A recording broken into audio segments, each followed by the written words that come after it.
Hi, good morning Luzon, Visayas at Mindanao. Ako si Ka-Coffee at narito na ang political events ngayong araw.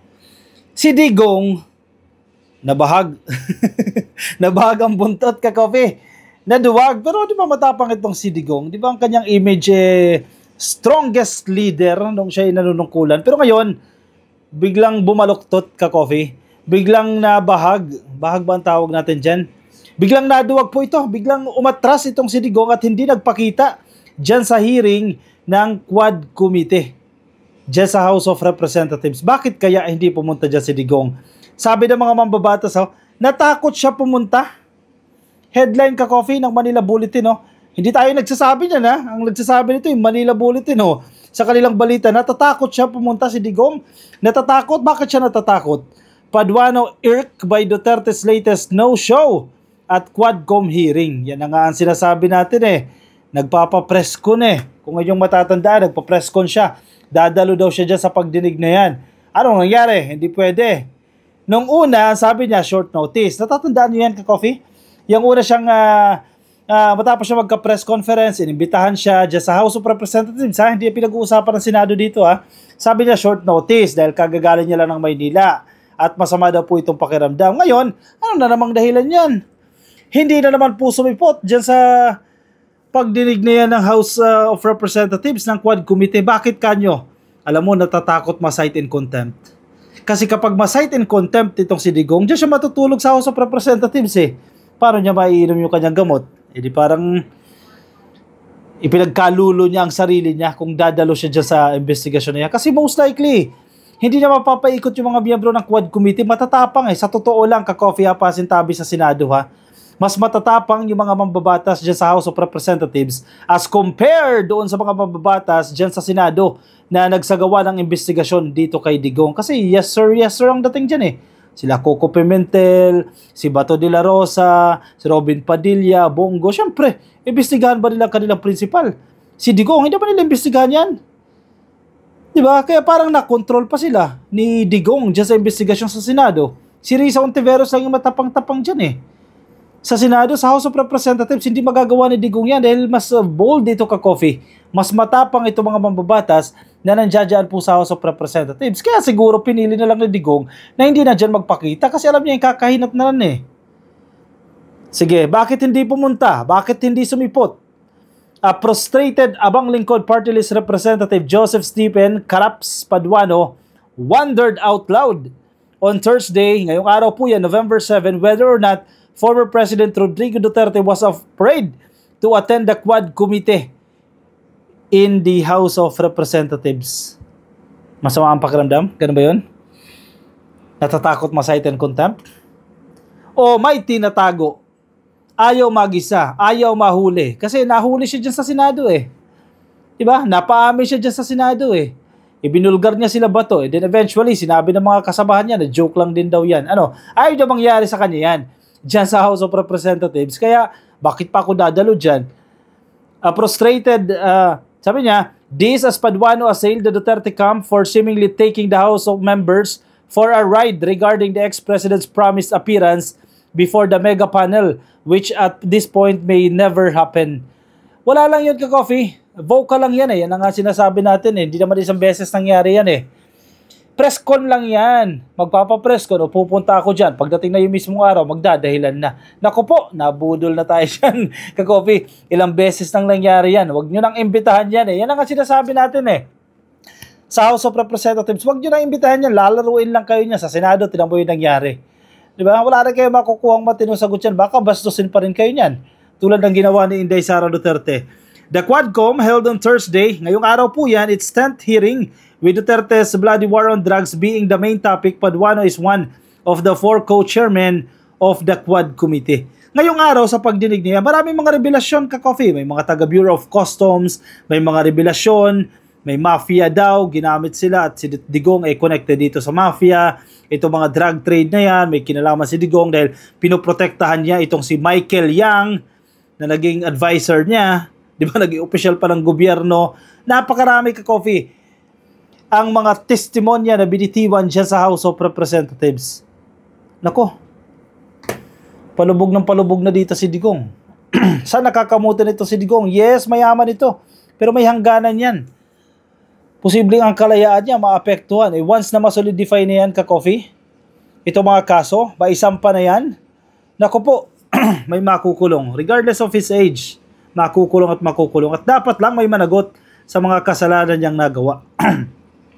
Duterte's absence in the proceedings caused the visibly irked congressman to make a manifestation. Anong sinasabi sa manifestation? Nagagalit yung mga mambabatas eh. Ini-Indian tayo eh. Naglolokohan tayo dito. Because the first letter promised us that he will be present after November 1. Kung hindi tayo naglolokohan dito, natatakot siya na pumunta dito, sabi ni Paduano. Correct. Binola lang kayo. Nagsinungaling lang si Digong na after November 1 pupunta. O November 7 na, bakit hindi pumunta yan?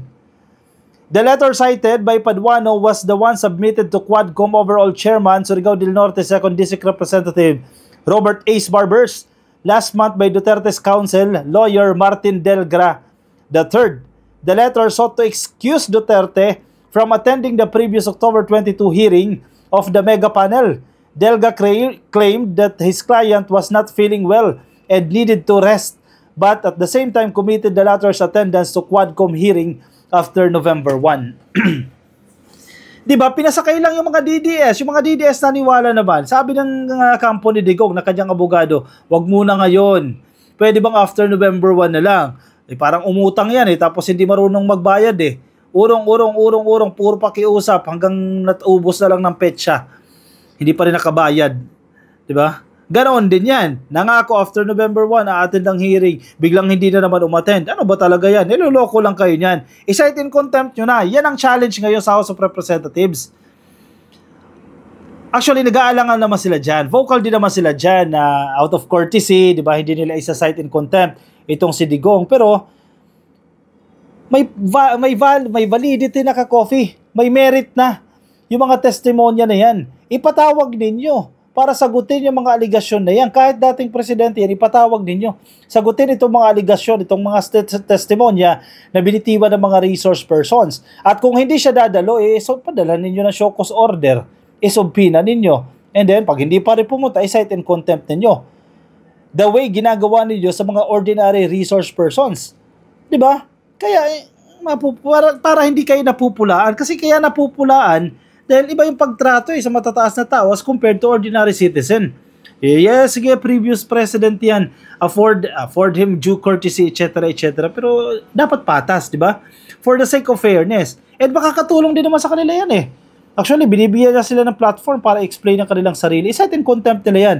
Ipadala nila ng subpina yang si Digong. This is the second hearing that we invited the former president, sabi ni Paduano. Kaya galit na galit si Paduano Mr. Chairman, naglolokohan tayo dito. Why? The excuse is that the former president needs much rest and assured this committee that he will be present in the next hearing. At the same time, he has a specific date. Mr. Chairman, given to this committee through this letter after November 1. Delgra sent Barbers on November 5, a second letter. Ayan, dadaan sa mga sulat. Sa pangalawang letter, this time to send Duterte's regrets about skipping the November 7 hearing. Sa pangalawang letter ng abogado, hindi na naman makakapunta itong si Digong. Through Delgra, Duterte told Barbers that his attendance to the Quad Committee was no longer necessary since he had already spoken at length during the Blue Ribbon panel. He also assailed the integrity of the Quad Committee, calling it a ploy aimed to indict him. Inisulto na sila dyan. Inisulto na sila. Ibig sabihin, hindi naniniwala si Digong dyan sa Quad Committee. Yung integridad niya, questionable. So, ang nasa isip ni Digong, bakit ako pupunta dyan? Questionable yung integridad nyo. Diba? Pangalawa, ang pinupunto niya, nagpunta na ako dyan sa Senado. Pero, malinaw naman na kinontrol niya o nakontrol niya yung conversation dyan sa Senado. Dahil mga kakampi niya yun ng judge, magkaiba kasi yan ka-coffee. Yung mga DDS, syempre, hindi ito maiintindihan. But you have to understand, magkaiba ng sitwasyon yan. Iba yung line of questioning, iba yung mga tanong na ibinato dyan sa Senado as compared sa mga ibabato o itatanong supposedly kung dumalo lang si Digong dyan sa pagdinig ng House of Representatives. Hindi siya napiga ng husto dun sa Senado. Ikakampi niya yung mga nandoon eh. Dito sa House of Representatives, mas matatapang ito. Mas kaya siyang prangkahin. Ayun, hindi niya pumunta dyan kasi hindi na raw necessary. Pwede ba yon? Pwede bang gawin ng former president yon? At hindi pwede gawin ng mga ordinary citizen? O mapupulaan ng House of Representatives dyan. Ipakita ninyo yung kapangyarihan ninyo. Yan ang hamon sa inyo dyan eh. Sa totoo lang, sa Quad Committee, ipakita nyo yung kapangyarihan nyo na nasa ano nyo naman yan eh. Nasa authority nyo naman yan eh. Mag-issue kayo ng show cause order, mag-issue kayo ng subpoena, cite and contempt ninyo yan. Diba? Tulad ng ginagawa sa ordinary resource persons. Duterte also slammed Quadcom co-chairman, Manila 6th District Representative Bienvenido Benny Abante Jr. and Santa Rosa City Lone District Representative Dan Fernandez for their alleged lack of impartiality. Expected naman natin yan, ka-coffee. Quadcom Vice Chairman Antipolo City 2nd District Representative Romeo Acop moved to invite Delgra to the next hearing so he may clarify his remarks in his 2 letters. Barbers carried the motion after no House member objected it. O yan, may bagong flavor, ka-coffee sa next hearing kasi dyan si Delgra. Pero wala ka rin mapapala dyan. Isumpinan ninyo si Digong. Di ba? Yun ang ipatawag ninyo dyan. Yan, chicken out daw yan. For Majority Leader in Zamboanga City 2nd District Representative Manuel Jose Manix Dalipe, the former Chief Executive, simply chickened out from attending the 2 Quadcom hearings. Ayun na nga. Naduduwag na nga ito, ka-coffee. Nababahag, ka-coffee. Sa tingin namin, parang naduwag si dating Pangulong Duterte. Sabi ni Dalipi sa pagdalo sa Quadcom hearing dahil takot siyang harapin at sagutin ang mas malalim na katanungan ng mga miyembro ng Kamara at pamilya ng mga biktima ng EJK na humihingi ng katarungan. Agree?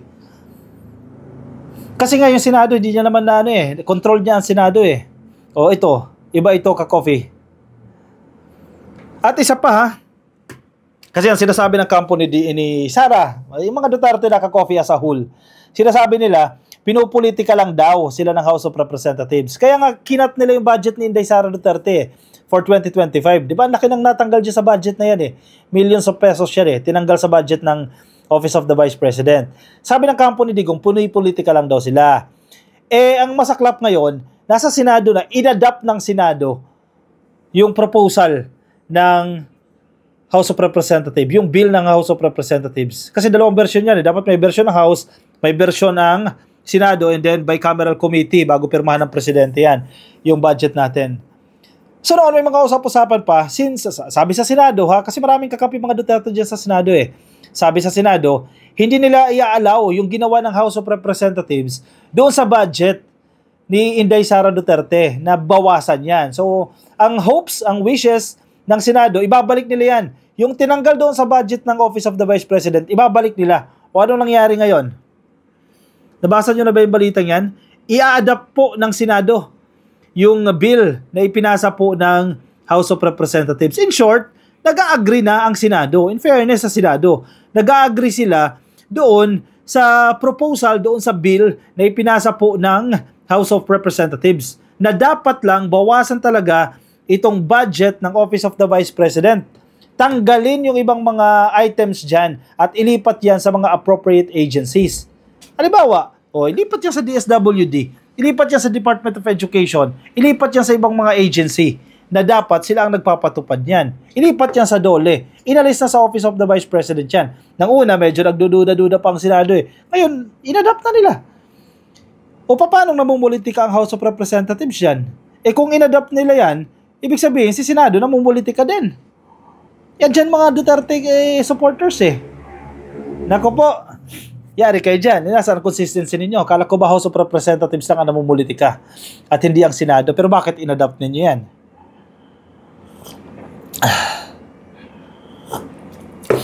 Ano sa tingin ninyo, ka-coffee?